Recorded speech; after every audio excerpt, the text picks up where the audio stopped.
Yo, what it is, Big Buddha Podcast, ladies and gentlemen, we are back for another fantastic fucking episode, and this is absolutely a pleasure of mine to introduce to you one of my dear friends. I've actually known you for like half a decade now, like four or 5 years when we started doing the Black Flag stuff. Yeah, probably you know 6 what I or meant? 7 maybe. He is a standout figure in that whole scene, and was a dear friend of a dear friend of mine, and is a really good guy. And his name's Kenny, and Kenny Pullen is here. He's the man, and he's pulling his weight to come kick it with us and do the damn thing. And he's actually got a really unique story. We're gonna get into that a little later. But I think this episode is gonna be fan-fucking-tastic. Say what's up to the people, Kenny. What's up, y'all? What's up? Glad to be here, you know what I'm saying? Yeah, dude, I do know what you're saying, man. I appreciate you coming through, man, because like when I shout out the like, it's a, like it will, like I said, we'll get into it later, but it's a personal topic kind of. Oh, yeah, so like I was unsure whether you would understand my intentions and also whether or not you would want to come and talk about something so personal. I told everybody about it already. Yeah, dude, that's it's a fantastic journey that you're going through, and like I said, we'll get into that. But like, for like, dude, on the other side, like the other reason why, like I said, I wanted to come in because you're just a good personality, man. You're a good dude. You're fun to talk to, and you're very likable. Like I feel like in a sense, like I said, I know we relate in certain ways, but I didn't know how much we relate. One of the things I think we relate in is like everybody's in high school. I was voted everyone's best friend. You know what I mean? And I think that there's a sense to being like a good person and like how people can sense that on you. Yeah. But like I related to you in a sense, like I sense that on you, that like everybody seems to have a loving nature about you, and the ones that don't probably deserve it. You know what I'm saying? And so like that's a good thing to have. You know? There's a bunch of haters for sure. Oh yeah? Oh yeah. It seems like you got a lot of love around you, man. Like I don't ever see it on you. Maybe they're just too scared to be haters because you're fucking. It's never to my face. It's always behind my back. Of course, because they know, dude. But I love it. Yeah. Well, dude, I mean, it means you're doing something right. Oh yeah. You know. So like, this is the podcast. You know what I'm saying? We're gonna bat the cycle. We're gonna talk about everything. I do want to get on some funny shit. We'll talk about some stories. Yeah. And part of that is just kind of diving into like, I know you said you don't smoke too much. No, not for especially real. Now that you're in this like motivational fucking push, right? Healthy. Yeah. So like from time to time you might relax or whatever. It's kind of like a occasional celebrational thing for you. Yeah. I mean, I eat some gummies every once in a while just cool. To relax. Those are cool to relax. Oh, they're dude, amazing. Edibles are a whole nother ballpark. Dude, it's my buddy, he makes some, and so the thing with the homemade edibles, and some people are really good. Like some people are really good. But the thing about the homemade edibles is like there's really no exact way to like gauge, even the pros, bro, even the ones that are selling out dispensaries, bro, there's really no exact way to tell you, there's 10 milligrams per gummy. Yeah, I don't know how he does it, but like he has a whole setup, and it's just crazy how he does it. Like he got these molds from like whatever, and they're intense. I wish I would have brought some over. So the fucking do they like? Here's my question about your buddy's homemade gummies, because I've had some other people's homemade gummies, and like where the flavors were decent. Yeah. Something about the texture, bro. Like it has like a silicone. Like some of these homemade gummies have like a silicone-y. Like it didn't taste like a fucking gummy bear. Yeah, dude. Like the consistency of a gum. I don't know if it's the bone marrow or whatever the fuck they put in that fucking shit. But the real OG Harborough fucking style gummy bears have a certain texture, and like these street gummy bears taste like I'm chewing on a fucking dab pad. Yeah, man. Like some silicone. I mean, they're really tasty. Like he makes some pineapple ones, strawberries. The flavor's good. What about the texture? The texture's on point? Texture's fine too. It's like you're eating a gummy bear. Yeah. Oh yeah. Facts. Yeah, just a little bit, just like that. They're really good. Hell yeah, dude. Like he even makes these nerd bites. Yeah, I've had some shit like that. Just they used to sell on the street. They had like the Nerds ropes, and they'd be like 500 milligrams, and like, dude, I would eat that whole thing, and I would be fucked. Don't get me wrong, but like I don't know if it was 500, because now I eat like a whole 500 milligram, 500 milligram like RSO tube, dude. Like I'm fucking like I'm functional. Well, yeah. I ate some sativa, straight East Coast sour diesel shit one time. I was at the movie theater and I ate a whole tube of it with some of those rainbow airhead sour bites. And I'd fucking just poop little rice-sized grains on it, and I ate the whole tube. in the theater. Dude, but like I didn't feel it till I left. When I left, I was like speeding, dude. Like it was just like sativa. Dude, I got home and like cleaned my whole house. Like I was on Adderall or something. It was crazy. Yeah, those sativas are real, dude. But yeah, the edibles are nuts, dude. Because like your liver processes it, it turns it into like this like psychoactive experience. Hey, man, I used to get these cookies, and I ate a whole cookie before, and I laid down in my bed, and I legit felt like I was floating in the air. And then my sister, she took half of one or something, and she smokes and all that, but she took half of one. She had like an anxiety attack. Oh shit! And like she freaked out. I was like, it was crazy. See, and there is two different types of people in the world, man. Yeah, I've had people have the anxiety attack. So like, either it's like a freak out thing, right? Like you get like in your head mentally, and then you're like, oh, am I freaking out? I'm not freaking out. Am I freaking out? Like, and then like you actually freak out because you do that to yourself. Like in the same sense, like the same thing happens on like mushrooms, and like that's where like bad trips come from. Is that type of thing, you know what I'm saying? And like like even if you don't know anything about it, if you've ever been too high off weed, you know, in edibles will do that to you. Actually, edibles are one of the main things that just like they're just 10 times more psychoactive than just smoking it. Oh yeah, it's just a different breed, like just a different body high too. Yeah, it really is. Yeah, and that's the next level. I really don't need any help relaxing. Yeah, I like getting stoned. I like the creativity of marijuana. I don't need any help being lazy. Nah, man. Or hungry. Facts. Or sleepy. I'm great at all. I'm great at all of those. Oh yeah, for sure. Yeah, man. Man, that what is it? The wax and stuff. Yeah. Oh my god, I tried it once and I was like, never again. Oh yeah. Hey, I can't. You said never again. Dude, Well, you might, try some dispensary dabs one time, just so you can clarify whether or not. Because I've had some really rough street dabs that have not only made me feel cloudy and fucked up, but like have really been rough and fucking a harsh experience. Whereas I've had some like really like I had some mint chocolate chip dabs. Oof. That tasted like that, bro. They tasted like mint chocolate chip. See, that's dangerous. And it is, bro, because like it was smooth too. Like it had like a smooth hit to it. Like, and bro, you smoke it through this little oil rig, bro. Like you might cough from fumes, but it ain't gonna be from like harsh smoke. It's not gonna be from like you know what I mean? Like you're gonna cough from like it being some dank. Like you're gonna cough from it being a legit dab. Yeah, it's just. You know? But yeah, man. Like if you like also. I do that because I've been smoking weed every day for 10 years. Yeah. The fuck? Like, ramp up. Like, I've talked to people about that before. Like I used to say it at the dispensary every day. Like, people are like, how many of these should I eat when it comes to the gummies? I'm like, you can always eat more. You can never eat less. No. And so, if you don't know, ease into it. Like, ramp up. Like, I'm never going to take someone like you, like, especially someone that you said that you don't smoke all the time. Yeah. And like, here, let me give you this dab and then expect you to function on a podcast. No, sir. You know what I mean?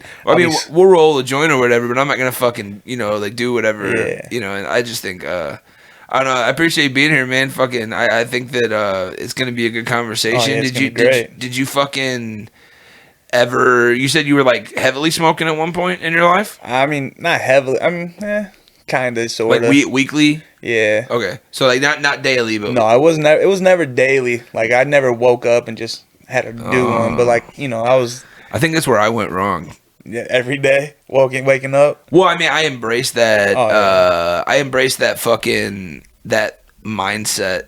The hey, smoke weed every day. That was me. And I also embraced the thought that you get. Like, how whenever you go to a restaurant and you find a fucking workaround that is relatively the same amount of money or cheaper or free, but it, like, gives you way more. Oh, yeah. Like, my best example is, like, when you get the $4 triple steak burger at fucking Steak and Shake and you just add Frisco sauce and cheese for $1. Yeah. Fire. And then it's $3 cheaper than the Frisco melt, which has one less patty. Facts. You know what I'm saying? So it's like that, right? But then, in a sense, like whenever I'm looking at it, like, okay, well, I'm getting something for free. Yeah, I feel you on that. Man, I miss Steak and Shake. Yeah, me too. Brutal. What was I talking about before Steak and Shake? I use that as an analogy for something, and I can't. Smoking every day. So that's probably why. So for smoking every day, I found out that like waking up early in the morning, and if you like do the wake and bake thing, you get higher. So then I'm like, I have the same weed that I had last night, and I don't have to spend any more money. And if I smoke it at this certain time of day, I get way higher off the same weed. It's crazy. Yeah, and then we have an example right there where I totally forgot what the fuck I was talking about, and then you're like, yeah, I don't smoke weed every day. Here's what you were just talking about. Yeah, you do this. It's a great example, man. I'm glad that happened, Kenny. I'm not even going to edit it out, bro, because like, I think it's fun. I think it's fucking funny. I love it. But see, so you were smoking weekly, and like you said you had a story with your homie. What was that? Oh, man. Your homie Red or something? Yeah, me and my buddy Red, he stayed on... I don't know where it was, Telegraph or something. And I brought some weed over there to him, and we was in his garage smoking. Then all of a sudden we see this like Hot Wheels racetrack, little motor control ones. We set that up and legit got high and played on that thing for about 7 hours straight. It was nuts. It was probably it was the sun came up and everything, and you're like, what the fuck? Dude, we left his garage and it was just bright out. We're like, you went through a time warp. What's going on? Yeah, it was like, I think we started at like 10 p.m. or something, and then 6 something in the morning comes around. We didn't even know. I did that on smoking Reggie in my homie Dustin's room, playing Skyrim for the first time. Because I used to make fun of him. I used to go over to his house and be like, you playing your little dragon game? You know, and he'd be like, just fucking play it, dude. Just try it. Just fucking play it. You didn't talk shit. You didn't fucking play it. And like one day I was like so bored and so high, and he like invited me over and we were kicking it. And I started a character, and I played for 19 hours, Got bro. hooked. No sleep. Like, dude, they 19 hours. I remember them leaving for food, which is preposterous that I didn't go. And they were like, hey, dude, we're going to get food. You want to go? And I'm like, I'm staring at the screen. I'm like, I'm good. No, you guys come back later. And they're like, are you sure? Because, like, that's unlike my character that I don't want to get Taco Bell. Taco Bell. Taco Bell specifically. And so, you know, I was like, yeah, I was in this game. And it was just, I don't know if it was the Reggie blunts that had me all cloudy and fucking whatever, but I was in that game. And, yeah, dude, like, I know what you mean. Like, you can get invested, especially with weed. Weed, like, will key you in on something like that. Crazy. Like, and it's good and bad. Like, it's good in the sense that, like, I was so into whatever the fuck that was that I didn't even notice the ticking of time, you know? But it's bad in a sense that I just wasted 8 hours or 4 hours or whatever it is on fucking Matchbox cars. Man. Yeah, it's crazy. Dude, and especially the new weed. Yeah. Like, I don't understand it. I think it's just, and this is what I tell old heads too, like people that haven't smoked in 20 years. I'm like, this isn't your Panama Red guy that you had in Vietnam. You know what I'm saying? Like, this isn't you know, because these old heads come in and they think they're gonna like roll a joint. And I'm like, bro, start slow. Get a bowl. Get a pinch hitter. Yeah. You don't want to roll that joint, guy. You're gonna hit that joint 2 or 3 times and you're gonna regret it. You're not like, I hope you don't have shit to do today. You're not that guy, pal. Because what they do is they're dumb. They come in and the average consumer is not intelligent. They come in and they want the highest THC percentage because that's what somebody told them. Yeah. And they look for indica. And I'm like, dude, this is not, you as an old head is not what you need, or you as a beginner smoker even is not what you need. And that was the point I was trying to make. Like I would, if you came in for me, I would never, ever, ever in your life, you know, suggest you some 30-something% indica weed. Because you're like, I don't smoke every day. Maybe you're like, hey, when I get home from the gym, I would like to relax. Yeah. Dude, like, I mean, I'll give you an indica or like an indica dominant hybrid, just best of both worlds. But like, dude, something too heavy, you're going to oversleep. You're not going to like your experience, bro. You're going to be too high. Like, and someone like you're like on a weight loss fitness journey. You're not going to want to, like, get happy, hungry, sleepy, because hungry means bad. You know, and munchies are the worst kind of fucking hungry. Eat a bunch of junk food. Yeah, man. Ooh. Yeah, bro. I mean, in a sense, you can enjoy the healthy foods. Oh, yeah. Because any food tastes good on weed. Oh, yeah, for sure. And I mean, I cut out candy and stuff and, like... Yeah. That's a big one, dude. Honey Crisp apples. Because I fucking love... Dude, sweets, and I had to quit doing just sweets and soda, but I'm still drinking soda occasionally. But like I'm much less. Like I'm just drinking water now because I'm like soda. Man, it's bad for you. It's bad. I mean, but I'm not. See, I'm not even like you. I'm not like on a weight loss journey yet per se.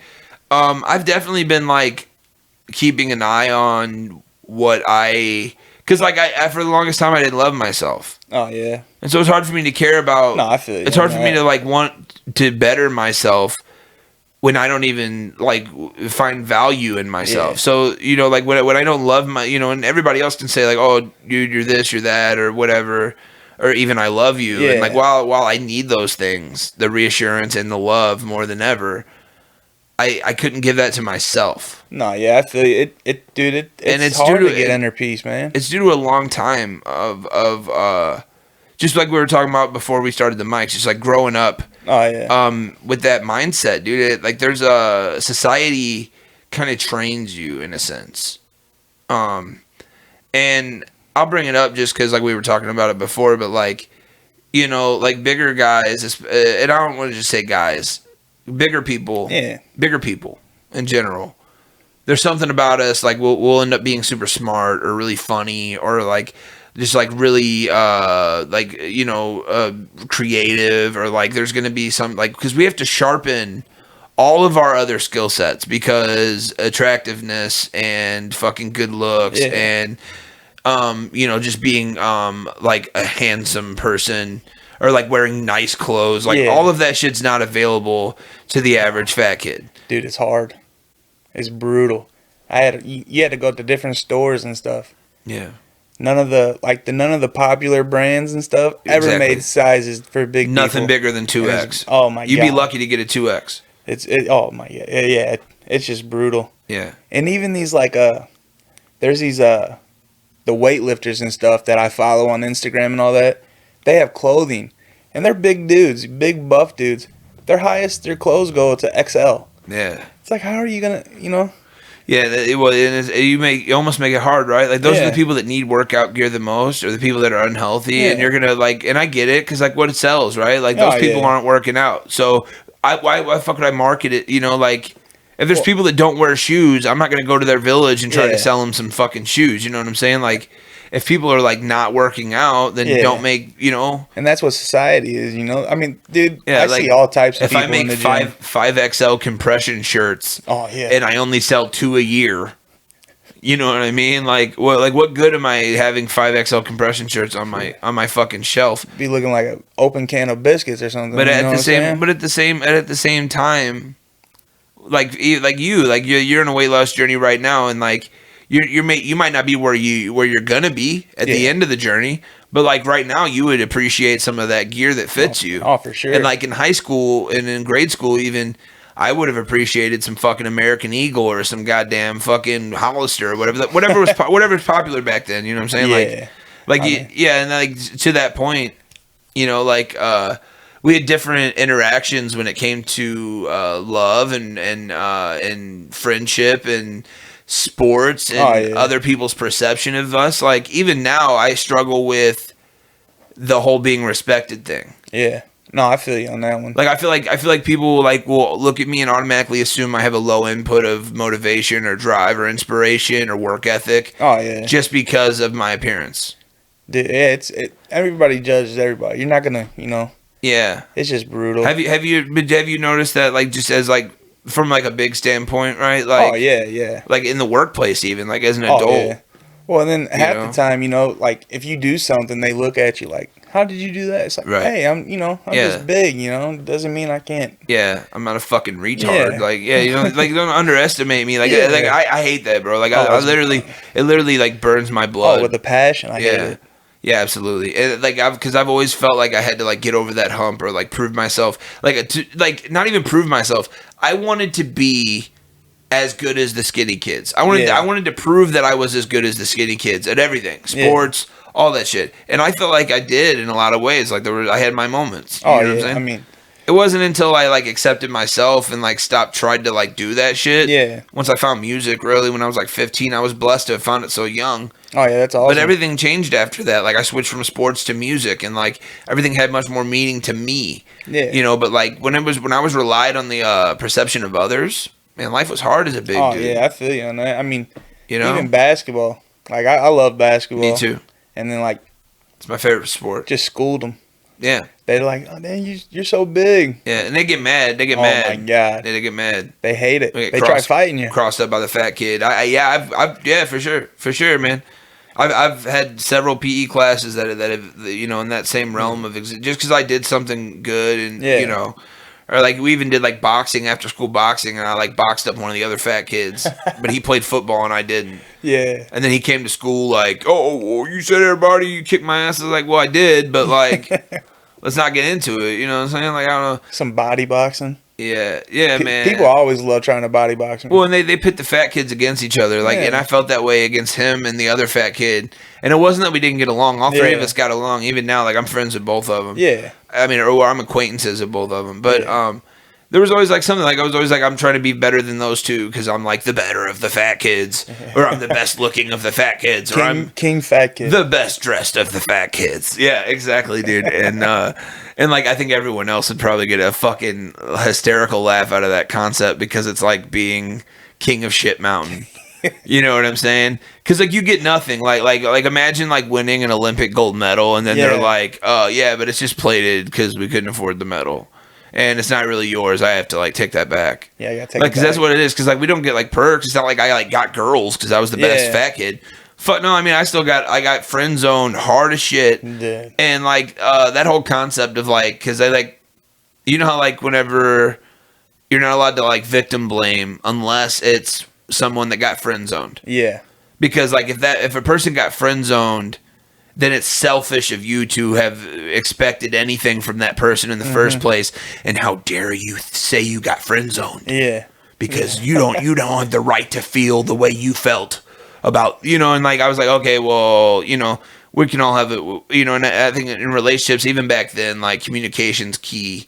You know, I felt like I was very open about the way I felt about things. I feel like the people that I was involved with were very open about the way they felt about things. But there was always a sense of like, I think you said it earlier. It was, you know, like I would have a girl and she's way too hot for me, and I know that. And we were fine until her friends got involved. Yeah. It's just that's society, man. Like everybody, you know, say I have like, you know, Megan Fox or something. She's all on me, and then her friends come up. Oh my God, you're with this guy. And then she's thinking to herself, like, what's going on? And then all of a sudden, she doesn't feel attracted to you no more because her friends are making fun of her for trying to be with a big guy. Yeah. Yeah. I mean, I've dealt with that firsthand. I'm sure you have too. And that's like, and like, it's almost like, and this isn't like a big, like, feel sorry for us type thing. Because like being big in a choice is in a sense as a choice, but like there's genetics, there's genetic disposition, there's thyroid problems, there's a lot of like some of us just naturally have slow metabolism. Yeah. Some of us are 6'7". 6'7". You know what I mean? And like it's rough. And so like talk about like that, just like you know, like first when you notice, because like I remember Brian told me a story about when you guys were first met and stuff. When you guys first had met, and I remember exactly when I first met him. It was actually a story about when he first met your mom. Oh yeah. And he was talking about how she was nice, but she had a genuine concern about her. Basically, like look, I know he's big, but he's still 16. I was 15 at the time. And Brian was saying like he would like because grown ass men would try to like holler at the group, and like they would see you and like key in on you because you're big, and oh my God, but you're 15, dude. There's been some crazy stuff just from being security for the wet gremlins and stuff like that. Sure, yeah. Like I still remember I was walking with my buddy to 7-Eleven to get some like candy and stuff after playing basketball, and all of a sudden we look up the street and there's, you know, there's three people. You're good. 3 people walking down in all green. We're like, this is a little gang or something. We go on 7-Eleven, they come out, and then they're just rapping. I'm like, oh, they're dope. And I go back to his crib, buy their CD, and then all of a sudden he's like, hey, you want to be security? I'm like, yeah. I told my mom. My mom went and talked to him and stuff, and she's like, you know he's 15, right? And like, they're like, we'll take care of him. They did. They took care of me like crazy, man. I'll forever be grateful for that moment. You know what I'm saying? He speaks very highly of you. Oh yeah, just as being a person that's just been there the whole ride for him. And I mean, I've known B for like 14 years now, probably. I mean, I was 15. We're talking about now. Brian Stringer for anybody that's listening. I kind of forget sometimes that there's like microphones and other people that are gonna be hearing this, but like we'll keep it in perspective. But like just like. Being big in high school was a very unique perspective, and I think that like it sharpened, like you were talking about earlier, like Kevin Jones, like comebacks. Oh my god! Like dude, and I had when I was writing stand-up comedy last year, I had a whole bit about it wasn't really a bit, it was just kind of like a story about the first time I saw 8 Mile. Oh my god, yeah. And that final rap scene where Eminem takes all their thunder by coming in and going, I'm a white trash piece of whatever, and like he says everything about him that they could possibly say about him, but better than they could say it about him. But it's funny because like when people are trying to joan with you, all they can say is fat. Right. And like, well, true. You know what I'm saying? But I got into the habit because I didn't like conflict as well. Yeah. I'm better than them. I was like wittier, and I had I'm quick at comebacks. I'm pretty. I was pretty quick because of our experience. We sharpened those skills, bro. Oh yeah, just like growing up with the personality and all that shit, bro. Like when you're big, you have to sharpen those other skills, and also we naturally probably like develop those because we can't rely on anything else. For sure. Like, there is no comfort when it comes to like. Like sitting on our laurels when it comes to like talking to, like I don't like talk to a bunch of girls, bro. Yeah. Like if I talk to one, I'm talking to one, and I'm putting my eggs in that fucking basket. You know what I'm saying? Like being big's then I'm sure there's like some big fucking piece of shit that cheats on his girls, and like there's some. Oh yeah, I mean, man. But dude, like most big guys that I meet are like it's an emotional breed of human. Oh yeah, for sure. And I don't say emotional in a bad way. I say emotional like we're emotional and like that we feel and we love deeply, and it's because we have big hearts, and it has nothing to do with this. Like it's because we've like raised big hearts. Yeah. Because we've been hurt. You know what I'm saying? For sure. And like we and like with that being said, like I feel like the people that deserve love the most often never get it. You know what I'm saying? Can you just talk about like being big in high school and like how did that like change your perspective? I mean, because like you're 6'7", like how much did you weigh in high school? Man, I can't even remember high school for real, dude. I've been over 6 foot since 4th grade. You know what I'm saying? And I've been, I was always big, but like my high school was so little, so like it was just always, it was just always like a small group of people that we hung out and stuff. So all my friends in high school were pretty, close together.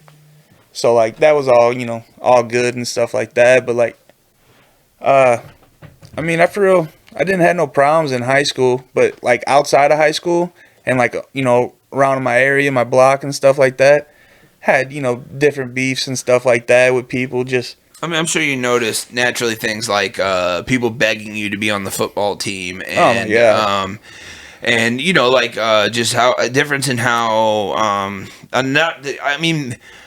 mostly how girls treat you, because you're a young person just like these other guys, and you're like I said, I don't know if we were on air or whatever, but like you're a handsome dude, Kenny. Like, come on now, like you're making me blush over here. No, I'm saying you're a handsome dude, like but like you're also like a big dude. So like I felt like and I feel that way too. Like not that I think I'm like a catch or anything, but there's times where I think of my life and I'm like, I don't feel broken, or I don't feel like damaged. I don't feel like there's something wrong with me. You know what I'm saying? Like, there's no reasons why I don't have the potential love prospects that I could have, or even friendships. Like I talked about the respect thing. Like that's big. Like I'm no less of a guitar player or a podcaster or a fucking songwriter or a rapper. You're pretty dope at all that. But like with your profession. Yeah. Your size plays a large part, but like you worked hard to get those muscles, dude. Oh my god! But you had to support your own weight all those years, dude. It was crazy. I mean, this weight loss journey is just nuts. Growing up, just I was always big, and I never knew I was gonna be like how big I was. Like I let myself go and stuff, but I was always decent. Like I was always active and stuff for a big dude, and that's what like a lot of people was just like. amazed at probably like how big you are and what you're doing. Playing basketball and all that, and they're just like, man, you're moving that big, and I'm like, yeah, I'm jumping big. I'm not a piece of shit. You know what I'm saying? Yeah, but also fuck you for fuck you for saying that, you motherfucker. Yeah, I get that a lot. Where like I talked about also like this little comedy bit I had was like I talked about how, you know, or yeah, we'll get back to that. Like I was talking about the Eminem thing, right? So like Eminem steals the thunder from people, and like makes fun of himself. And then they have nothing to say. And that became my new outlook, like towards high school. That was my new approach. Oh, yeah. Like I would go in and like I would make fun of myself way better than they could make fun of me, and then they got shit to say. And then I don't have conflict, and I can be everyone's best friend, and like I have a peaceful day. Meanwhile, like I'm like self-loathing. You know what I'm saying? And so like that was one of the more, I don't know, unhealthy mental habits that I picked up just from being big, because I think that started like the chronic cycle of me like devaluing myself because of my weight. And you was trying to, you know, make other people, like when they were trying to make fun of you, you made fun of yourself to make like other people like laugh. Well, because it made them accept me. Oh, dude, that's how I did that all the time. Like I always try to make people laugh just for them to accept me, even if it was making fun of myself. You know what I'm saying? Well, because when I started playing music, everything switched, right? Like now I got band geek friends, and like I still had these friends that were playing sports. Like I had like, you know, like they wanted to hang out with me. No, I mean, but like if I'm cool, So like I had to find a way to make myself I had to keep myself cool. You know what I mean? I feel you on that. I don't think any of them would have loved me any less or liked me any less. Had I quit making fun of myself, but I definitely would have had more conflict. Oh yeah, you would have with some of the jockier type dudes. When it comes to like them making fun of me and me allowing, because I only allow so much. You know what I'm saying? Like I hate myself, and I say that out loud. But like, dude, like don't say anything about my family. Oh yeah, that's, you know. And there's certain things that you can like tip me. Like talking about me wasn't one of them. Oh yeah, you talking about me all your life. You know, I don't care. It's not gonna bother me. But like you said, talk about my family, it's a different story. Like, well, you know, you whatever, you blah blah blah, do this, do that. But hey, once you cross that line, that's when shit gets serious. Yeah, man. I think like I mean now though, like now as like I'm 30 years old now as an adult. Fuck. Like I don't let anybody talk to me that way, bro. No. Like cuz I like honestly there's not much in this life that I really cherish except for my music, my passions as far as like my family, my podcast, things like that. I don't even have kids or a spouse, so like when I say family, I mean like my niece, my nephew. Oh yeah, I got my sister, my dad. You know what I'm saying? And my cousin. You know, a couple of my cousins, like 2 or 3 of them.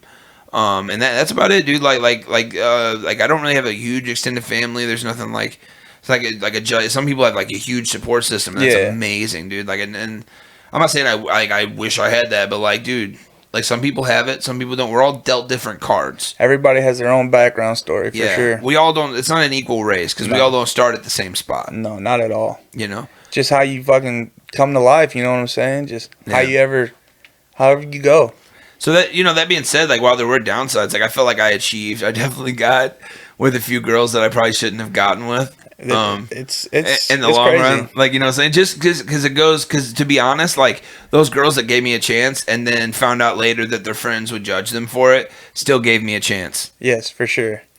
And their friends are shitty. They should get rid of them. And it's not about like me scoring, because like that's what I think about most big dudes. Like we're not chasing. That's not the dragon we're chasing. When it comes to big guys, and I'll let you like elaborate on how you feel about it, because like I want to get your perspective, but like. For me, most big guys that I encounter are actually looking for a serious, like, long-term type thing. Oh, for sure. And that terrifies girls. Yeah. I mean, back in the day, I was, but now I don't. I'm cool on the long-term relationships, man. Well, yeah, you see, I'm good on it. My man lost some weight. He's already like, man, I don't love these hoes. We don't.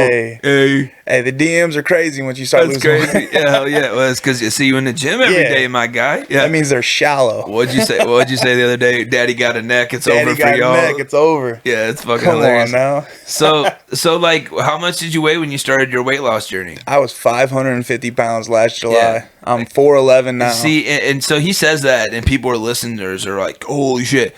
But like, Kenny is 6'7". Yeah. And so like, that 500 something pounds did not look, and I could say this from like me knowing you back then. Yeah. Like it did not look like 500 something pounds because of how tall you are. It's like spaced out. For sure. Also, like I think like kind of like somebody told me if I lost weight the other day that it would take away some of my charm. And that's fucked up. It is fucked up. It is fucked up. But it also is a compliment, but it's also fucked up. Yeah. But I think about that, and it's became like me being big in the same sense as my glasses. Yeah. And even my hats. It's like I've quit like wearing hats sometimes because people expect me to wear a hat. I wear a hat today just because. Me too. I don't wear hats no more for sure. Well, I'm a chronic hat wearer. Yeah, I was bad. Know? I was buying a hat like almost every weekend. Maybe 2 hats just because. Shit. Oh shit! I wasn't like that. I wear the fuck out of one hat until it's done, and then now I'm like that. Like this is my go-to hat right here. I wear the same hat every day until I can't wear it anymore. And then, for sure. Like yeah, but like I just started like I realized that like being big and my glasses became a part of like my identity. Yeah, and that's not anything I wanted. Actually, fucking, it's funny that the glasses thing I brought up because Drew Carey had mentioned that he doesn't even wear fucking glasses. Really? Okay. Drew Carey doesn't have to wear those glasses anymore. I guess at some point he had got like eye surgery, like after the show. Oh, the Drew Carey show? Yeah, but at some point when he got famous, he got like eye surgery and he no longer needs glasses. Oh, I didn't know that. But he didn't need the glasses anyway. He was a Marine. Didn't have glasses in the Marines. I didn't even know Drew Carey was a Marine. Yeah, he was a Marine, and he was like skinny as fuck, like ripped. There's like photos of Drew Carey like ripped. Man, I still can't believe he's the host of Price is Right. Though. Right. Everybody says I look like it's the number one hood Joan I get. Like anytime I'm getting Joaned on, Drew Carey, or Jonah Hill. I get super bad. I get super bad all the time because the way I talk. Yeah, because I'm kind of like smart assy, and if I make someone laugh, they're like, "Oh, it's super bad over here, Jonah Hill," And so I get that or Drew Carey, but like Drew Carey doesn't need the glasses, and I feel like he's appropriating my culture. Yeah, but that became a part of his identity. He felt like he couldn't strip. Like people would almost not recognize him had he not had. Like that was his moneymaker. Yeah. Like when he did Whose Line Is It Anyway? Like after he'd already had some money, that was a great show. Apparently he didn't need the glasses. Like apparently he was wearing them because maybe the TV company, maybe it wasn't even him, but like somebody was worried about it like affecting his identity. Basically for views. And I think like weight is kind of similar, like in a social standpoint, like as a friend, like somebody that knows you forever. Yeah. Like say you lose every pound you want to lose. Yeah. Today. Right? Like you had some magic way where you could just wake up tomorrow the weight your goal weight. Oh yeah. That like somebody's gonna be like, "Oh no, Kenny, I liked you better when you were fucking fat and miserable." And I'm gonna tell him to suck my dick. Yeah, dude, fuck that person. Yeah, and the person that said it to me said it out of love, and I love them. Yeah, But like, dude, like if somebody really tries to make you feel bad for bettering yourself, like you do not, and I say you, like, because there's fat people that understand what I'm fucking talking about, and sure. You won't really understand because you're actually going through it. But like for someone to get from where I am or where you were. Or anything like that, like dude, to where you want to be. Yeah. Like once you get there, you as a spectator, do not know what it took to like get myself through the hump out of bed for the first time to the gym to start the membership. It was brutal. Like to wake up in the morning and not want to die. And not even that, like you know what I mean. COVID made my anxiety so bad. Me too. Like when I got social anxiety really bad because I stayed so home. Bad, and it made my gout worse because like that was a part of my weight thing. I found out I had gout and I've been dealing with it for years, and it comes from like bad eating and also genetics. Like like a random like not every fat person gets gout. Yeah, it's a random thing, but like certain things you eat make it worse. You know what I'm saying? So like I was like because of my stomach, I was eating fish and chicken, but fish makes gout way worse. So I'm like making myself worse. I was like crawling to the bathroom. During COVID, I was like walking with a cane. I was riding the fat person scooter at Walmart because I couldn't walk. Oh wow. And like, dude, that was a wake up call. Like now that I'm like a little mobile and I'm like standing on my feet 8 hours a day, I consider it a blessing. Yeah, for sure. And yeah, dude, like I think like that's a great example. Like you just like let shit go because you don't realize in real time that you're like hurting yourself long term. And like for me, like even now, like I'm 30 this year, dude, like my knees are a little different. My back's a little different. There's like things like I realized, people are like, oh, dude, you got some strong ass legs. Dude, I've been bench pressing 300 plus pounds every day for like since high school. Yeah. Like Dude, what you consider like heavyweight is like what I carry. Dude, my calves are pretty nasty, and like, well, yeah, I see. People were like, they're like, oh my god, look at those calves, and my one buddy was just like, do they not know you were just carrying like 500 pounds for like the last 3 years or something? Yeah. And I'm like, yeah, you're gonna be a freak when you actually like lose the fucking weight, dog. My buddy Josh Ward. And because you're naturally like a strong big guy, like there's some tall people that are 6'7", and they're really lanky and awkward and they're not athletic because of that. You're not that stature. Like you're naturally like one of those people that like I could say you could lose every pound of weight you have and people would still consider you husky. Oh yeah, because of like how wide of a frame you have, and it has nothing to do with being big. You could have 0% body weight.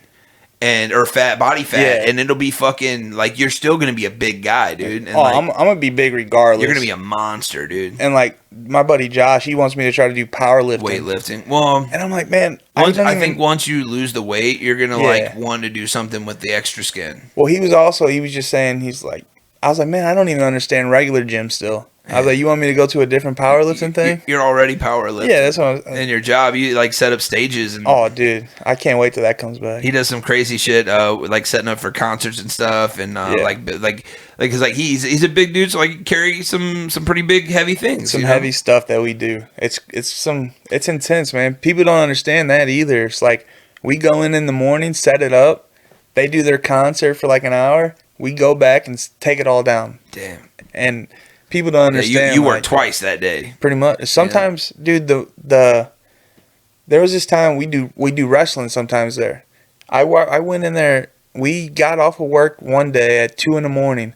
Had to be back at 5 a.m. We worked from 5 a.m. till 3 a.m. the next day. Man, it was rough, dude. That's fucking nasty though, dude. Yeah. It's a cool ass little job. And it's amazing. What's funny, I was at a fucking rave and I was like drugged out of my mind, dog. And this is gonna go full circle. You're gonna understand why I'm telling you this. I was like on the, all like just Molly's and LSDs, and I was just like out of it. I could barely even talk. I don't know why this person was talking to me, but I ran into a dude and his friend. I know why. I was with two girls, and one of the girls I was with knew the guy who this guy was with, right? Gotcha. So they're sitting there talking, and this other dude's like, well, hey, you want to talk? Like, kind of like small talk with me. Well, I'm fucking tripping balls. I should not be talking to anyone. Yeah. And this dude tries to, like, have a conversation about, like, mutual shit. Find out, well, he tells me what he does for a living. He does what you do for a living. I probably know this guy. And he meant you do. We found out that he knows you. Tony Beanstein. I don't know. Oh. I don't know his name. I was way too fucked up, but maybe that's probably him. Tall, skinny guy? Yeah. Yeah, that's him. We found out that he loves you. Oh, okay, man. we found out that we found out that you guys are really close, right? Oh yeah, but like he probably thinks I'm a fucking idiot because that night, dude, I was way too fucking high. I actually I called you Big Hurt, and he was like, I don't know who the fuck that is. Yeah, it's funny. I was like, his name's Big Hurt, dude. Like fucking, he's big, and his name's Hurt, dog. I don't know. And I was trying to think of your Facebook name. And I couldn't fucking pull it. Like, Kenny wasn't pulling. And I think I called you Aaron, but I said Pullen. And when I said your last name, he was like, Kenny. Yeah. And I'm like, yeah. He's like, like really good friends with him and his dad. Yeah. He's like, my dad's name's Kenny also. He's like, I fucking love them. Yeah. And then that's when I was like, yeah, dude, fucking Kenny. And he was like, yeah, it sounds like you guys are real close. But I was like, dude, no, Big Hurt, fucking awesome guy, fucking does the same thing you do. Yeah, there's only a few people at my work that knows me by Big Hurt. Yeah, it's funny. He didn't know Big Hurt, but it was funny because he did like he was like Kenny, and I'm like, yeah, his name's Kenny. That's it. Yeah. That's what I said. Yeah, it's fucking funny, dude. That's funny. Yeah. Yeah, I never told you. It was like a few years ago. It was like 4 years ago. Yeah. Maybe 3 years ago. I think he set some of that stuff up now too. I think he does like maybe he was working. Maybe he was working. I mean, he was definitely with his friend. His friend was partying. So I don't know if he was partying or working. No, he was probably partying. It was a big top tent party though, so that would make sense. Yeah, there was a big tent, like it was a big circus tent. That's funny. Like I knew right when you said rave and the dude knew me. I knew who it was. Funny. Yeah, as soon as I said your name, he's like, I fucking love Kenny. Oh man, that's awesome. Yeah, good times, dude. Well, yeah, man. I mean, so I met you through like the music vein. I was doing music with Brian Stringer, and Black Flag Music, and you were always kind of like the official, unofficial security dude. Like when you're just there, you're just a presence. You know what I'm saying? Yeah. Even when I went there, it's just what I told people about Kenny. I was like, dude, what I love about you when you're there is that you're such a like if somebody talks to you, you're such a nice, reasonable, well-spoken person. That like your visual presence is like an intimidation, but then like if I ever actually had to like rely on you to handle something, you could do it with delicacy in terms of like a situation talking to someone.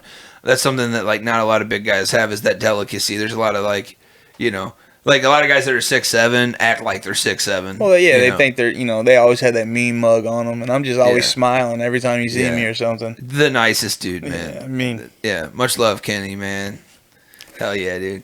Well, shit, man. So, So in the middle, like, so I'm sure, like, we were talking about, like, the hills that you've had to climb in terms of, like, your mental psyche and your physical psyche, or physical performance, rather, in order to, like, consistently work out the way you want to. Yeah. Like, and me as, like, a person that doesn't even work out often or once a week even right now, like, I know that, like, if I were to, like, go try to do your regimen, like, I would be probably, like, injured or, like the next, you know what I mean? Like, seriously, like you kind of have to, like, build your way back into it from inactivity to, like, doing full-on workouts. Oh, you definitely got to. And, like, while you're kind of, like, not coming from exactly my place, because, like, what you do in terms of, like, your job, even though, like, COVID happened and you, like, have, like, a little time off, what you do in terms of your job is, like, oh, it's a workout. Yeah, it's you know definitely a workout. Big physical labor. And that's why, you know, COVID, like, it went down. I was just depressed. Yeah, it was just brutal. Yeah, you had nowhere to put that, you know? No, like, not at all. Yeah, I was just in my room. Like, it's idle hands, bro. Because you get, like, when you're working, it's hard to, like, you put your hands in your work, or, like, you focus on that, or, like, if I'm carrying heavy shit for 8 hours, I don't have to think about how much I hate myself. Yeah, you know what I'm saying? And, like, that's essentially, like, where I was, like, where I'm at with guitar and podcasting and doing everything. I'm just, like, distracting myself. And I think that, like, there's, you know, like, watching you start your fitness journey has, like, inspired the thought, which is really the first step of the journey. Yeah. You know, and I'm talking about for me, like, it's like inspired, like, damn, like, not that, like, oh, this dude can do it, I can do it. No, it's not like that, dude. I'm thinking, like, wow, like, the things that this dude has had to, like, even overcome to not only get up out of bed and go to the gym and start a gym membership and get in there and work out, but, like, just being an open book about, like, like, where you're at in your journey, and, like, you've been posting every step of the way on Facebook. Oh, yeah, like, when I first started, like, I was never, like, I went there, signed up, and it took me a week to go. So finally, I just went. I was like, whatever, I'm gonna fucking go there, start working out. I just did the treadmill, man. I was, like I said, my anxiety was so horrible, and then also in the back of my head, it's like, oh, these motherfuckers are gonna try to judge me for working out. I'm like, look at the fat kid doing this and that, and so, like, I just started going, lost 10 pounds the first week I went. Yeah, and then just from being active. Yeah, just from being active, cutting out soda and candy. Man. And then lost 10 pounds. And I love me some soda, dog. Oh, my God. I miss Dr. Pepper, Mountain Dew Code Red. I love Mountain Dew. I need it. I'm a Mountain Dew guy. I like that. But, like, one thing I found, Fresca's fire. Yeah. Original, like, grapefruit citrus Fresca. Like, zero of a lot of shit. Like, almost everything zero. There's only, like, some aspartame and some other shit that might give you cancer in it. But, like, other than that, it's, like, fucking soda water, so that's what they say. I found that, but it's like cheap soda, right? Like, I've been buying that, but it's just like delaying the inevitable, you know?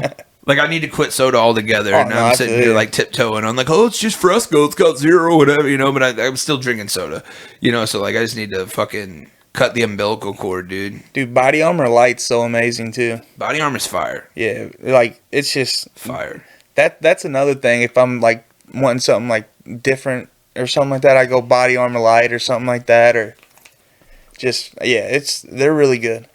Yeah, man, but dude, I drink like 150 ounces of water a day. That's a big ass bottle. I mean, 60 ounces. I mean, it looks small in your hand, but if I was, I was holding it, it looked like a fucking like a gallon should. You know what I mean? It's legit, man. Fill that up like 3 times a day. Yeah, St. Louis Stagehands right there, baby. Oh yeah, that's my crew. Got the sticker. Hell yeah, dude. Fucking man, so like, so you're how far down now? You started at what? Oh, I was 550. I'm 4'11 now. Fuck, I went dude. from like 46% body fat. You went from 550 to 411, and how long? So what's today? So a year and 18 days. Fuck, dude. Yeah. And like I know you said like there was a couple like spotty times where like you like took like breaks, but like like July I was going, and then like I legit took a month off because I just got in the back of my head like, what are you doing? You know what I'm saying? I guess I hit a plateau or whatever of the weight loss because the first month I probably lost 25 pounds. Yeah, they say you get off that baby weight and then you plateau. That's what they say. Yeah, it was bad. And then like I was just going and I was just getting pissed off at myself. And then I went up to the supplement superstore, met my buddy Josh Ward now, and he put me on like a meal plan thing. He said, look, this is what you're going to do, blah, blah, blah. And then he's like, hey, you want to do a body scan? And I'm like, what's a body scan? And, he was telling me what it always was. And at this time, I had lost 50 pounds by then. So I was like 500. And I was like, man, this dude's going to see how, big I am, judge and whatever. But nah, he was there. He went. He was just like, yeah, we're good. And then gave me a meal plan. And then ever since then, dude, I just been hitting it hard. Damn. And like for sure, November is when I started hitting it hard. After my 31st birthday, that's when I started just going crazy, going ham. Yeah, well, I think that's when everybody kind of started noticing just your up ramp on the social media aspect of it. Oh, yeah, dude, I hated social media. I mean, there's definitely visual, like when you posted like your current before and after, like just from where you started to where you are now. Like, wow, first off, but like, yeah, I mean, you could tell just like when you see you, obviously, and that's nice, I'm sure, but like, it's motivating to get further. Like, it doesn't make you want to stop though, right? Like, you're not you're not like, yeah, I lost 100 pounds. Like, you're like, no, dude, I need to get down to like 3 something or 2 something. What's your goal weight? So, beginning of this year, like, don't they base it on like what you should weigh on your height? So like, what is it for someone that's 6'7"? I mean, even I don't know, like.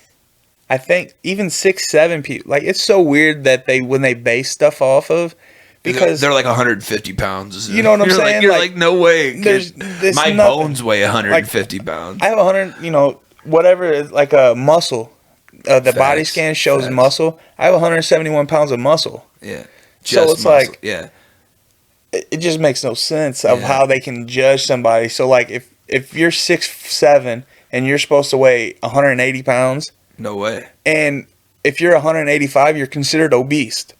No way. It's it's unbelievable. I was gonna say for you, like at least like 250, right? Like 275. Like what's the goal here? Like, so when I first started working out in July last year, I just wanted to lose 50 pounds. So I did that, and then beginning of this year, I was 476 or something, and I'm like, man. If I can get to 380 by the end of the year, I would love it. So right now I'm trying to get to 380, and I'm only 31 pounds from there. You'll get there. So once I get to 380, then I'm gonna just see what's up. Yeah, I think, dude. I mean, like maybe like 300 would be like a healthy 280 like LeBron. A healthy plateau. Yeah, bro. Like my god. 280. He's what, 6'7"? Yeah, he's 6'7", 280. There you go, man. And that dude he's a freak of an athlete. Stacked. Oh my god. Yeah. And people hate on him all the time. It's ridiculous. Well, yeah. I mean, they hate greatness, bro. You know what I'm saying? It's only because people talked about him being so good for so long. Yeah, that everyone's like a fucking hipster. They want to prove like society wrong. Like you ever see like that dude who like loves a band, right? And then that band blows up, and then they hate that band all of a sudden. Because I liked him before everyone else did, and now their music's not as good and some shit like that. It's the same music. It's the same shit. Like somebody just wants to be like different. You know, they just want to be hipster. It just makes no sense. And honestly, like in your life, like dude, if you were 6'7" in LeBron's shape, everyone would hate you because you're 6'7" in LeBron's shape. Now. Yeah, but you're fucking at that point. You're goddamn Thor. Yeah. You're fucking Adonis. You're like you're a superhero. You're Goliath. King shit. Man. You're fucking Kingpin. I'm a fucking Avenger. Absolutely. No, you're fucking Thanos, dog. You ain't no fucking Avenger. That's what I'm saying. Like inevitable. And that's why every little man with little man syndrome. Is gonna be like I could kick his ass, dude.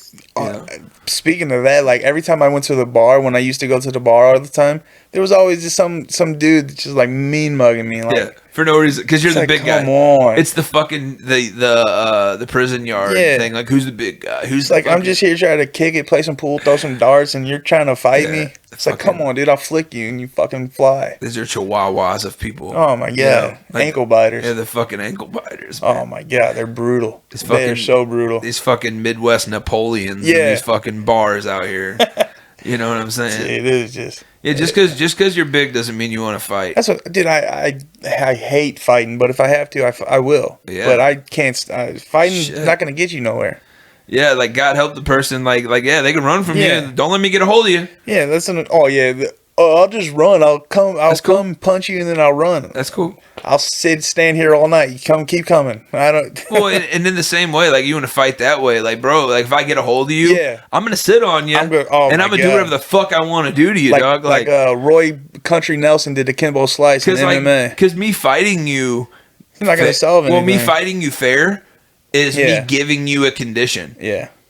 Because I recognize my weight's a difference, and so like if I do get a hold of you, if I decide to like let you go and give you a fighting chance to swing back at me, that's me giving you that. Yeah. If I decide that I don't have to do that anymore because you want to fight dirty or whatever, then I'm gonna hold you down and do whatever the fuck I want to do. And choke you out, punch you, ground and pound, whatever the fuck it is, dude. Yeah, I'm not a fighter either. I'm a lover. I don't even like confrontation, bro. Like I mean, bro, I pretend to be on the cell phone to avoid people I don't want to talk to. No shit. Yeah, like in public, like if you see somebody, like I'm fuck, it's Benny. You know, I'm gonna fucking pretend I'm on the cell phone because I don't want to. Either I don't want to have a conflict or I don't want to have a 10-minute long. Man, I used to do that all the time. Like I'll text my mom or something, be like, "Hey, call me. Say you need me." Yeah. Hey. And she called me, and I'll be like, "Okay, I'll be." I'll let my mom. I've done that. I've like set alarms to pretend. Alarms are funny. Like I'll like set like a ringtone for an alarm. You ever got caught with the alarm though? Like you set an alarm and then nobody called and then somebody calls you after that, and it's a different ringtone. Yeah, like while you're on the fake phone call, you get a phone call. Oh man, because it wouldn't ring. Yeah, you got. That's why I started texting my mom or somebody. Be like, hey, call me. I need to get out of here. Damn, you got experience with that shit. Dog. A couple times. Found the loophole there. Damn, you're right though, man. I should just start like I got Beans or one of my homeboys. I could just like start texting Beans and be like, hey Beans, fucking call me real quick. Call me. Say it's emergency. Yeah, act like your dog died or something. Yeah. Well, I don't want to say that. I love his dog. Act like your neighbor's dog died. Yeah. Act like your old ass neighbor got killed. We don't like that guy. No, fuck that Beans' neighbor's a piece of shit. Yeah. He's a nosy ass fucking old guy. I think I met is his name Beans, Anthony? Yeah, Anthony. You know Anthony. Okay. Yeah, man. Absolutely, yeah. Yeah, every time you see him he's been fucking wasted. But he's a good dude, man. He fucking like the old dude that lives next door to him, though, like we throw like we're not really parties. We have thrown parties, but like most of the time we're just kicking it when we go over there and stuff. And he doesn't really even have like a lot of traffic, so it's weird. But his neighbor's super nosy. He's just fucking those old ass pricks. I hate those too. They ain't got shit to do.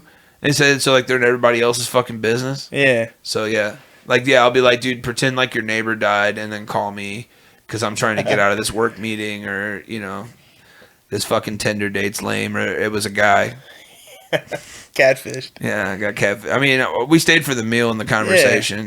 But he bought the meal though. I'm not gay, but $20 is $20. Hey, whatever. He bought me a steak dinner. Yeah, honestly, I'm not homophobic. I'm afraid because I don't like. What if I like fall in love? Yeah. What if I am like? What if I end up super gay? I mean, I don't know that I'm gay. I don't know that I'm not gay. I just know that I'm straight. I know that I like women. Yeah, I love women. I've never traveled to that other fucking realm. No. I don't know that I am or not. I mean, if you do what you do. No, bro. But what if I'm perfectly comfortable never going there. No, yeah. I'm just saying that like I've never tried it. So like, what if I try it and then I end up like, oh shit, I'm gay. Mind blowing. Yeah. Like, oh shit. Oh, that'd be weird. Yeah, I don't want to be like in love with a dude. Yeah. Off rip. Like maybe like I would just like to find out that I like dick before I find out that I'm in love with this guy. Yeah. Shit, I'm in love with a guy and I don't know how to handle this. Like, yeah, it's terrifying. I'm not like afraid. I'm not like afraid of gay people. I just like, what if I'm gay? Terrifying. I got because I know I'm straight. Like I said, or bi. I guess I would be bi because I know I like women. I have a sexual attraction to women. I love women. I've actually never met a dude that I'm like, damn, I want to suck that dude. I want to suck that dude's dick. I would suck Ryan Reynolds' dick right now. fucking Deadpool. Just because of his personality, and he is a handsome guy. Don't get me wrong, but dude, he's just funny as fuck. Yeah, he never made me want to suck his dick more than when he was tearing his family apart in Amityville Horror. That dude was fucking. First off, you can't tell me that athletes and actors aren't on the juice. Yeah, bro. Have you seen Amityville Horror? Yeah. There's a scene like at the end where they had to make him take his shirt off because he's a fucking superhero. But like, dude, he like had like a fucking like 12 pack. Like I don't even know like how you fit that many in there, you know what I mean? You know, like half of that's probably like CGI or something too. It has to be, bro. His traps look like fucking like softballs. So, like, sometimes when I see this stuff and like I see them in the movies and then they're like pitching the movie. He's super skinny in real life. Yeah, that's what I'm saying. Like he's you're pitching the movie and like the dude's like, you know, Pee Wee Herman and stuff in real life. You see it in MMA though. Yeah. Like when an athlete gets busted for steroids. Oh yeah. And then they have to drop a weight class or two because of their natural walk around weight is actually not. Yeah, like they're much slimmer. That's crazy to me too. So I think it's potentially true that like, all right, well we know, hey bro, you're gonna have to beef up for this role because we need you to be a villain. We want you to look intimidating. So take these fucking EPOs for 6 months. Oh yeah, you know. Sure. And I think like in the same sense, like if I had like Jonah Hill or whoever is a fat actor, and I'm like, hey bro, I need you to lose fucking 100 pounds. Yeah. Here's some amphetamines. Well, man, didn't he lose like a bunch of weight and then gained it all back? He's fluctuated like 4 or 5 times. Like every time that dude goes out of the new house, out of his house, he's a new weight. You know, it's crazy. Yeah, I think that's partially. Dude, like what we were talking about earlier, like I've seen interviews of him, and all they want to talk about is him being the fat guy, or they want to talk about his weight loss, or like how he didn't get a Grammy because he's fat, or like somebody was like, hey, do you feel like when you hang out with guys like Leo and them that you're on the same level as them as an actor? These questions are only asked because you're overweight and people are underestimating him. And that's just messed up too, because I seen there's this one interview, there was somebody talking, I don't know if it was like fake or anything, but real. Like, and he was like somebody with a smart question. Is that the one? It was, no, they said something about they're like when you got skinny, you wasn't funny anymore, and then like they zoomed in on his face, and then you just see like just all depression in his eyes. Yeah, and it's like how do you say that to somebody? You know what I'm saying? It kind of goes back to what we were talking about earlier with you know, like the whole like friend that said like, oh, I liked you better when you were fat, you know, some shit like. Oh yeah. We're selfish. Human in generals are selfish. So like when people say like, oh, well, Adele's fucking lame now that she lost weight. I liked Adele. She sang better when she was fat. Yeah, and it's not like just because she is skinny now doesn't mean she can't still sing. She can sing her fucking ass off. In my opinion, she's a fucking super dime now because she can fucking sing. Dude. And crazy. She's got like this person, like all those skills that she sharpened as a fat person. Oh, I know. Still exist within that like vessel of a person. And sure. And now that like okay, well now attraction and beauty is a thing. Oh, well guess what? She's like shitting on you fucking you naturally hot hoes. She's shitting all over. She has a personality. Yeah, she's not shallow. Go grow a personality. Oh man, you know that's one thing I think. Like, not to say like I've met some really beautiful people that have great personalities. Yeah, really good people. I don't want to say like beautiful people don't have personalities.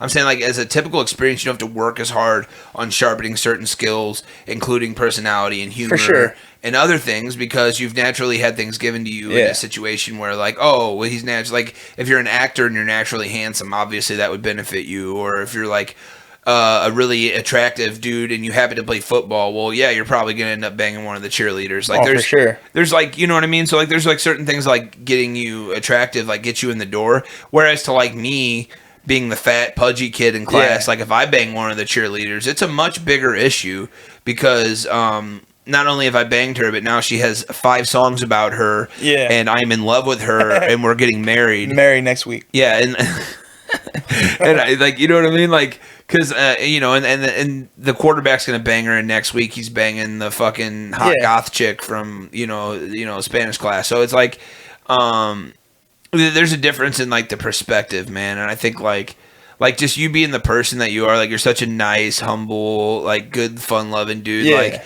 Like, you definitely sharpen those tools. Oh, for sure. Like, in your experience and your time as being a big person. Yeah.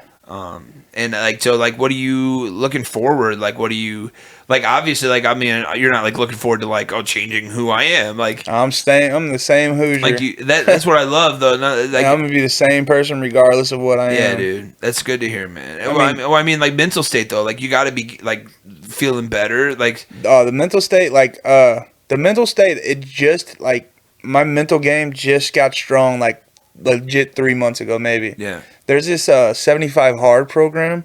I don't know if you've heard of it or anything, but Andy Frisella, he's with First Form. He pretty much founded a supplement store in First Form. Well, he has this program called 75 Hard. 2 workouts a day, 45 minutes each. One has to be outside. You got to have drink a gallon of water a day, take a progress picture, read 10 pages of a book, nothing more, of a self-motivational book, and then no cheat meals or alcohol. So like last November, I tried it. I failed it because I forgot to take a picture. So when you do 75, I hate taking pictures of myself, dude. I hated it too. Yeah, especially in that light. Yeah. Like if I have to like take my shirt off or raise my arms or do anything that shows how fucking huge I am. It's awkward. Oh my god, dude! Like it's like the fucking.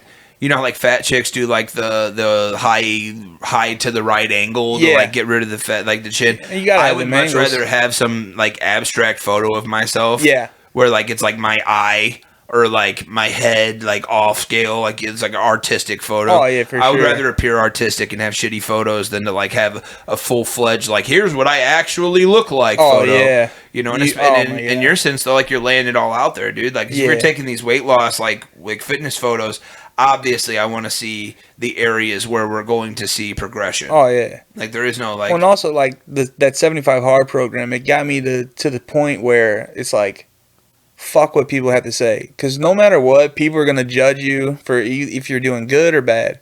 Regardless, they're going to have something to say. Yeah. Like, there's either going to be some haters or there's going to be people there. So, just do what you do, you know, you just got to make yourself happy. Because at the end of the day, that's all that matters is yourself. You know what I'm saying? I'm glad you said that, man. Because that was what I was going to interject there at the end was just that, like... Yeah. Like, even just, like, me investing in this podcast or wanting to do... Like, learn how to build guitars to make myself happier. For or, sure. like, anything to, like, self-improvement. Like, if I were to start working out tonight because you inspired me... Yeah. Which you have. You know, like, say I start doing that. Well... Like that's a move in self-improvement. Yeah.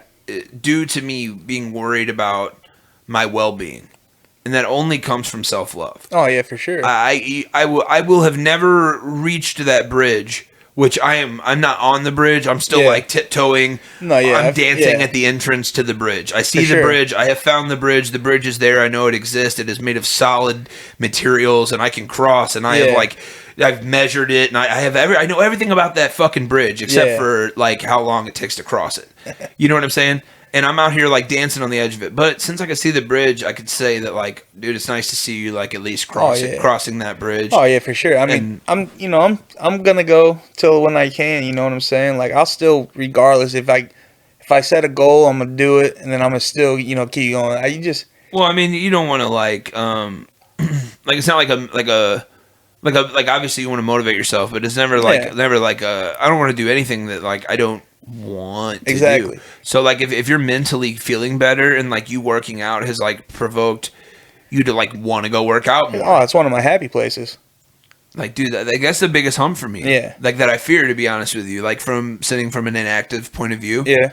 Like, dude, like I don't have the motivation to just like I'm gonna go work out for 45 minutes. And that's another thing. That's why I started posting a lot more on social media. Like I don't post on my feed. I post on my stories and stuff because everybody's gonna see your story. Do you think that adds a sense of pressure? Well, that for what?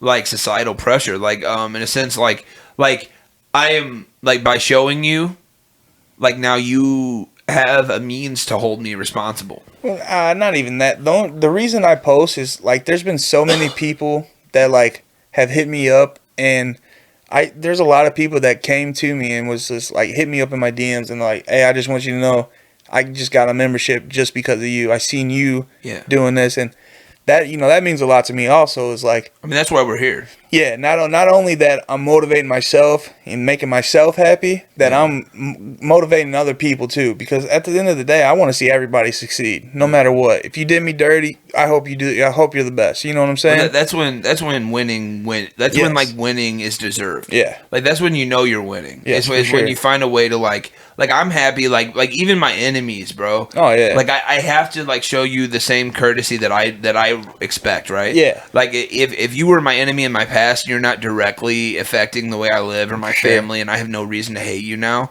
Like, let's move past it. Yeah. I'll find a way to be happy for you if you can find a way to be happy for me. That's what I'm saying. People aren't that selfless, Kenny. Yeah, don't make this thing a one-way street, you know what I'm saying? Like if I'm wishing the best on you, don't go and tell these people that know me that you're talking shit on me, because they're going to come right back and be like, well, hey, that's true. But I also can't worry about you telling exactly so-and-so whatever. Yeah. I can't anymore. I could care less what anybody has to say about me, you know what I'm saying? Like, yeah, I have to remind myself that like other people's perception, like, because like I actually like listened to a seminar and it like made a lot of sense about like they were talking about the sense of self. Yeah. Right? And like what we perceive as ourself. Yes. Now, your self is actually a perception derived from reactions from everyone around you's opinion of you your whole life.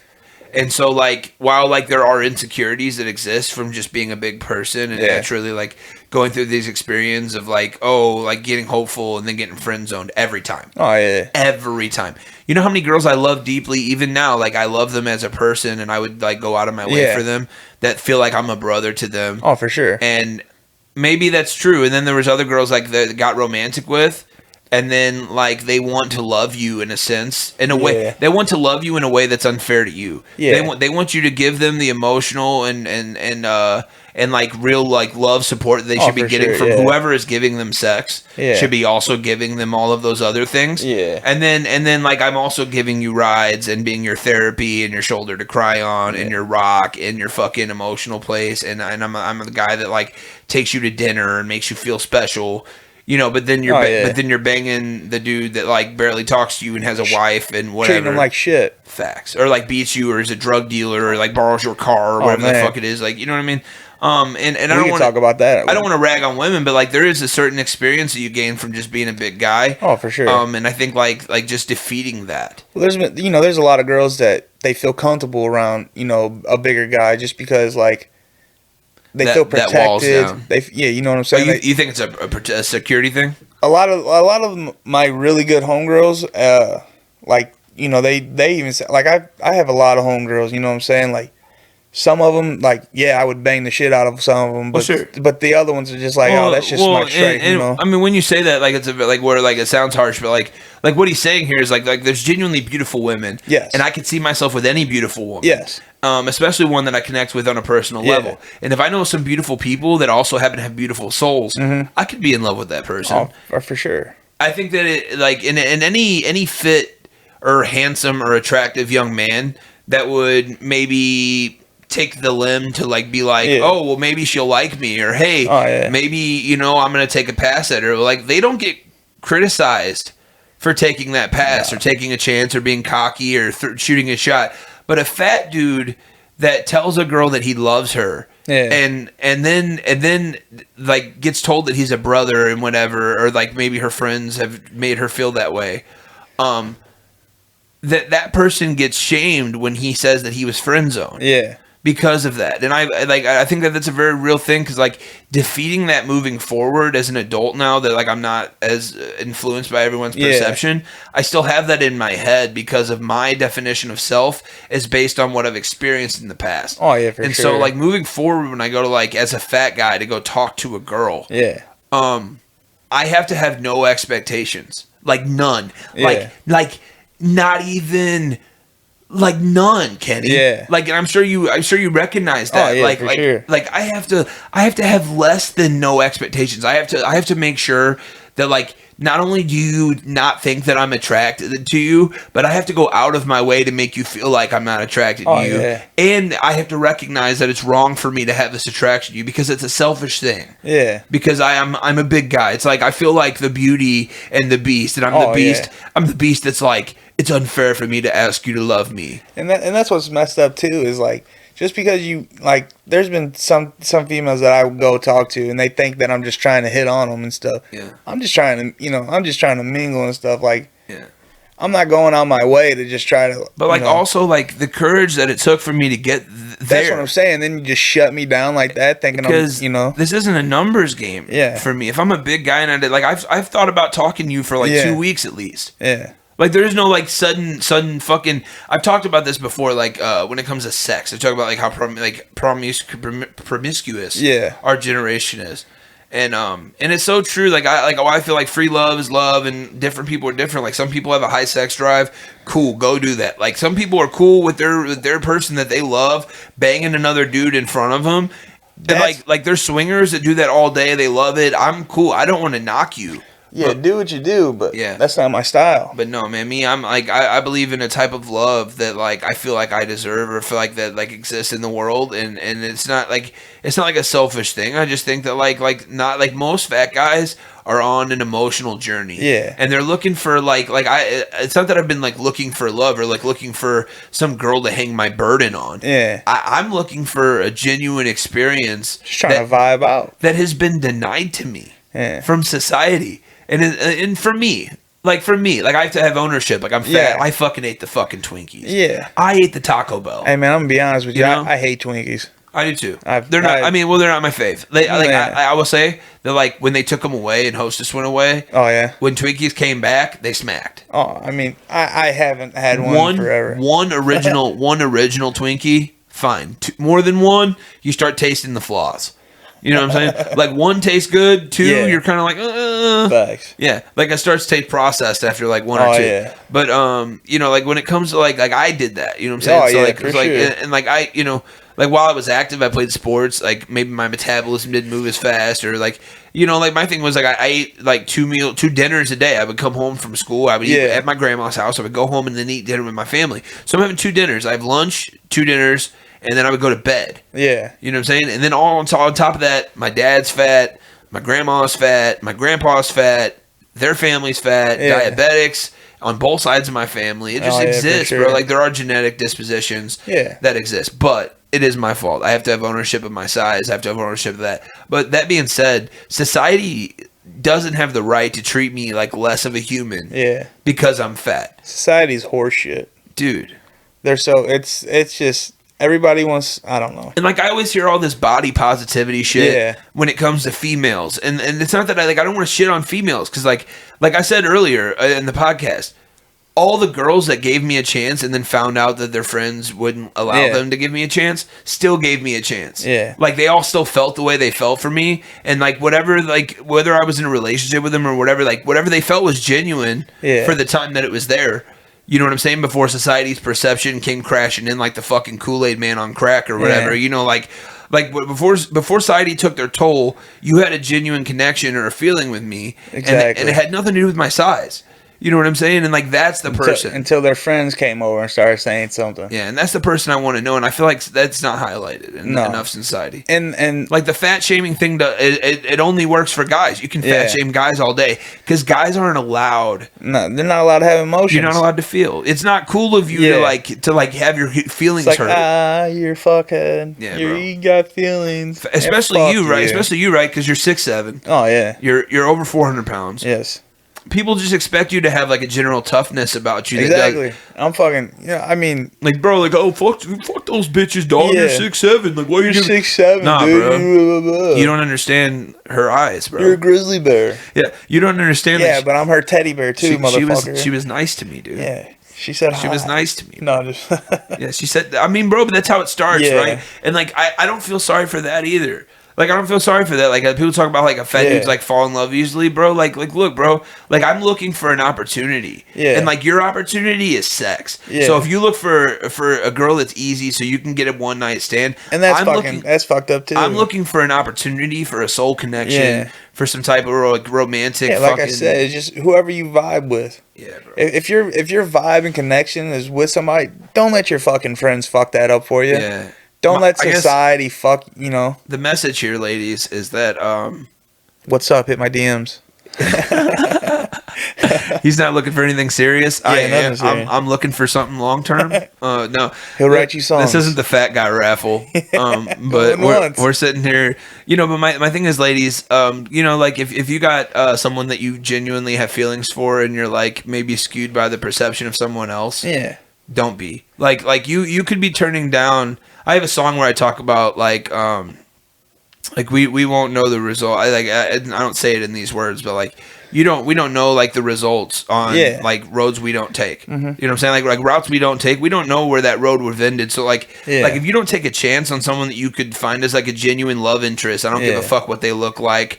Whether they're big, tall, short, fat, purple, white, blue, black, whatever, dude. Like, it doesn't matter. If you have a genuine love interest in anybody and you stop yourself from doing that for any reason other than I don't want to be with this person, then you have, in a sense, maybe robbed yourself of an experience. And I think there's too many fat guys in my situation, and I think you've probably had a few in your life just based on experience, dude. Just like I don't even know, and I can tell you that like I can look in your eyes and say that like somewhere along the lines you've been in love with a girl, she's been in love with you a few times, and something happened to where everything else outside of that affected how you guys felt. Like don't let your shitty friends mess up your vibe, and if you're happy, you're happy, you know what I'm saying? But don't let your friends talk you into something like all your friends are doing is just they don't want to bang the fat guy. Yeah. So they're trying to get you to get a hot guy so they can bang your boyfriend. Yeah, that's what I see. I'll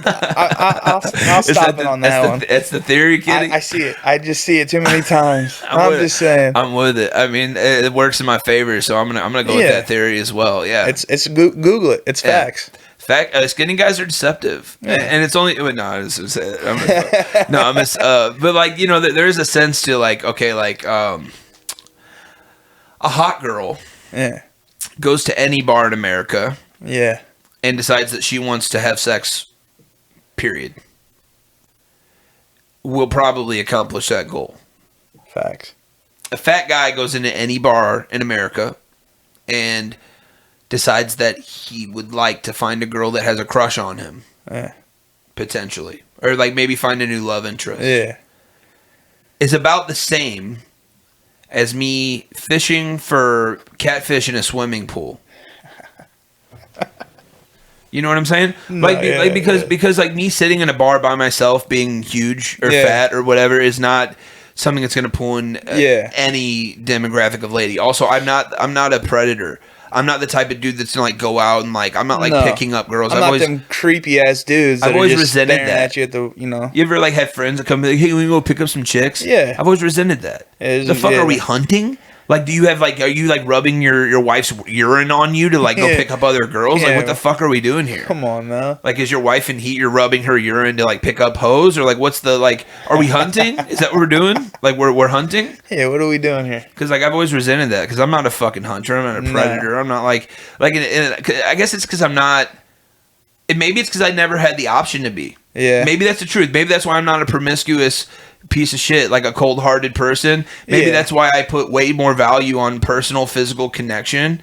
Like, you know what I'm saying? Like, I've grown to the level of single now, Kenny, where like I will go to get a haircut to feel human interaction sometimes. Dude, I love getting haircuts. Me too. I love having my hair played with, period. You go to sports clips, they play with your hair, do like the little hot towel boobs in the face thing. It's fucking fantastic. Man, I haven't been to sports clips. It's a great one. Go get it. Go get the MVP. Tell him Buddha sent you. Go on down to the sport. No, I'm just playing. But it is fun, dude. It's a cool little thing. But yeah, like personal connection, like even just small shit like that means something to somebody that like doesn't have that.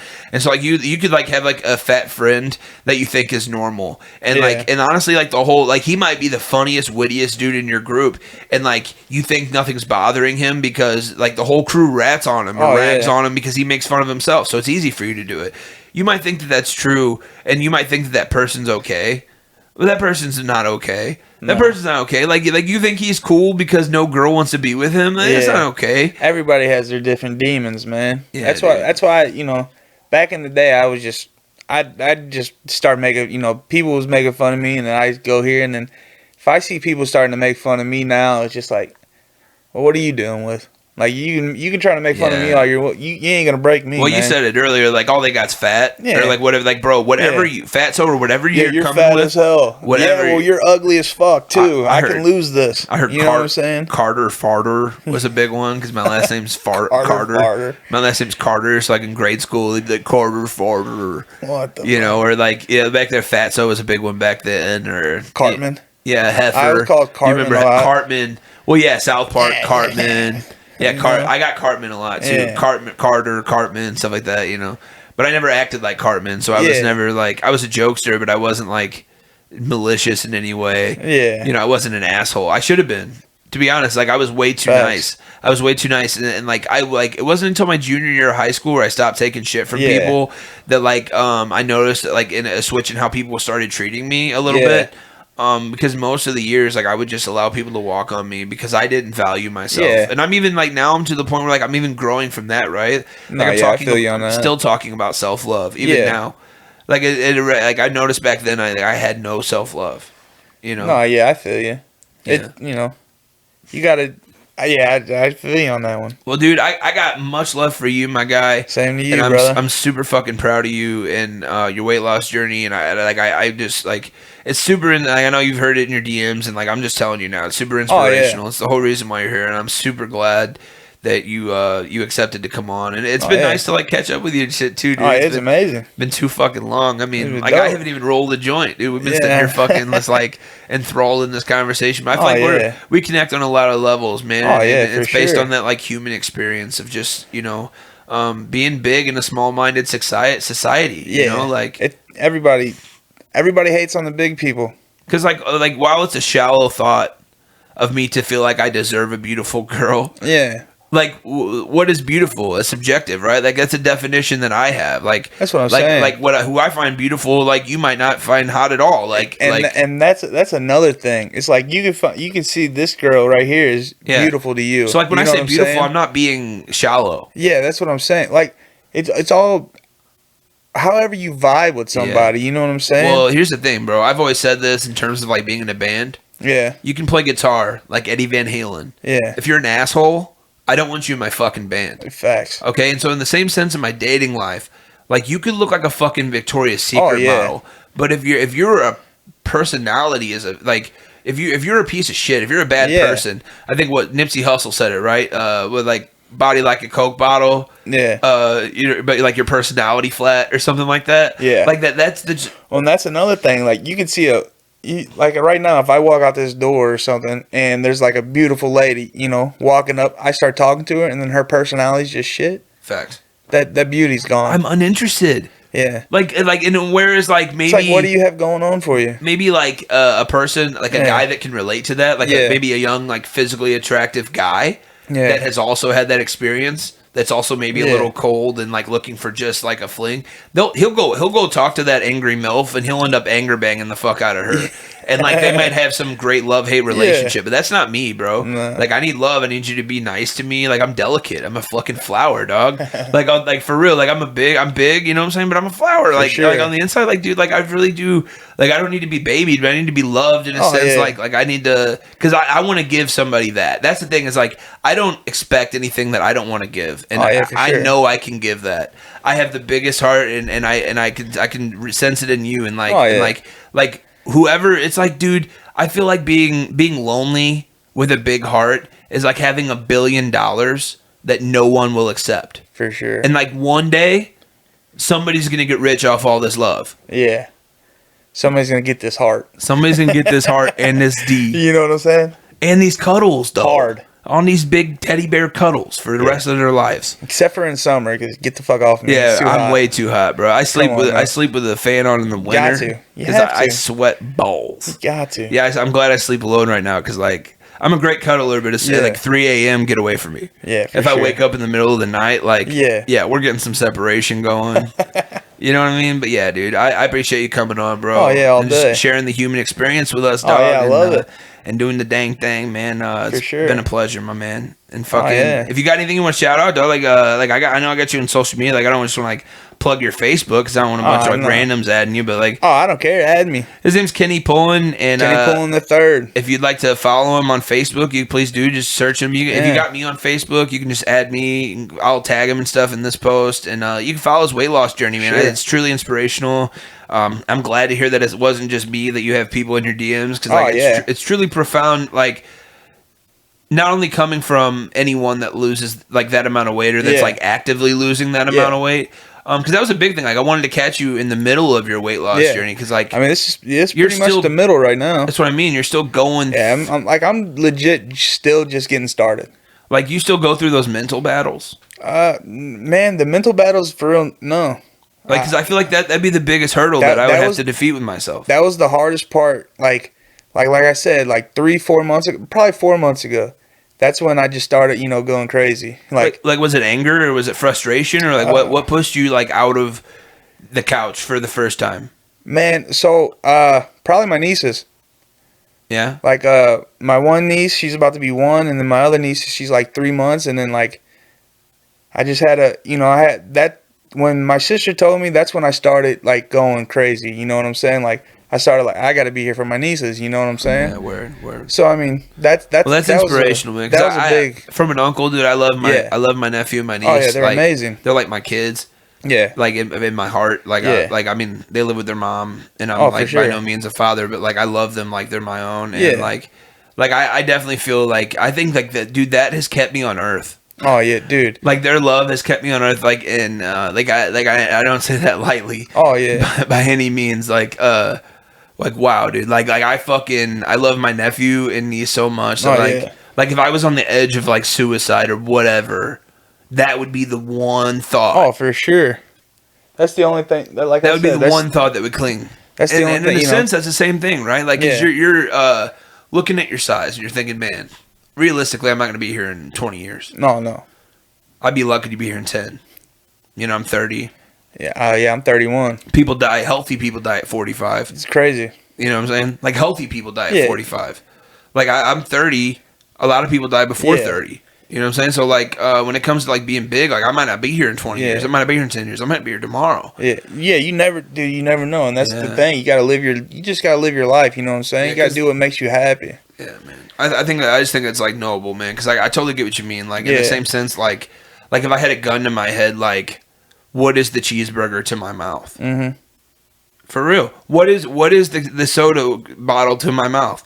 Is it any different than the gun to my head? Yeah. Or the blade on my wrist? You know what I'm saying? For sure. Is it any different? Because I'm using it as a coping mechanism. Yeah. To push past feelings and trauma and whatever the fuck it was a comfort zone, right? Food, overeating, and just comfort foods and things I've been eating since I was a kid. Yeah. And eating them in excess. Yeah. To feel better. Yeah, for sure. It's an emotional place to be, man. I think that defeating that would be the biggest hump initially for me. Most of. It's not that it's smooth sailing, because you said you had a plateau and you had to re-decide okay, this is what I want. Yeah. My plateau, and then when I started going even harder is when I found out my other sister was pregnant. She told me in August or something that she was pregnant, and so I was like, congratulations. Oh yeah. They're adorable, man. Yeah. I mean, I'm sure you see them on my Facebook all the time. Yeah. But right then and there, that kicked me up a notch too. You know what I'm saying? It's I got to be here for my nieces. You know what I'm saying? Yeah. I can't be fucking. Yeah, I just had to be there for my nieces. I had to get healthy for them, and I'm still going. You know what I'm saying? Yeah, I feel that shit. Yeah, for sure. Well, hey, man, we're gonna wrap this shit up, bro. I want to thank you for just coming through and being you, bro. I want I appreciate you for having me. I haven't met your parents, and I'm sure they don't want to listen to the podcast, but I mean, man. But I definitely want to thank them for just raising a gentleman and a good dude, and man. You're an inspiration to your friends and everybody around you, man. Just keep being you, dog. Appreciate it, man. Yeah, absolutely, man. Yeah, anything you want to shout out, right, man? I mean, just my family and all that. But yeah, go ahead. I mean, I do got one thing to say. When the hell are we gonna do this? I'm too big in the booth track. Oh, too big for the booth? Come on now. All right, dog. I've been waiting I'm down. 4 years now for this. Yeah, hey, man. I make beats and shit. We'll do it right now, Kenny. All right, dude. Well, now we have pressure, right? Like, this is kind of like the weight loss journey. Like, we're gonna put this on social media. Too big in the booth coming soon. Too big for the booth. Featuring CJ Mack. We're gonna bring him out of retirement. Yeah, shit. We might even throw Brian on it. Let's get it. Let's get the whole team. Yeah, I got a song with Brian. Too big for the booth. Yeah, I know. He told me about it. Yeah, dude. Hey, man. I'm down. That'd be fun. That'd be fun, man. That would be sick, dude. Dope. And you might be too big for Brian's new booth. He's building like a little. Oh yeah. Like, it's gonna be fine for us, but you know. Hey, I'll duck. I'll get on there. You know, that's the whole point. This would be great. I can't wait, dude. You can record it right in there. I can't wait, dude. I'll make the beat right now. Let's get it, dude. Hey, well, thanks. Big love for you to come in. Brother. Thank you, shout out to you. Final word to the people. One word. A random word. Any word in the world. Fuck. Fuck. I like it. Platypus. Platypus. See you later.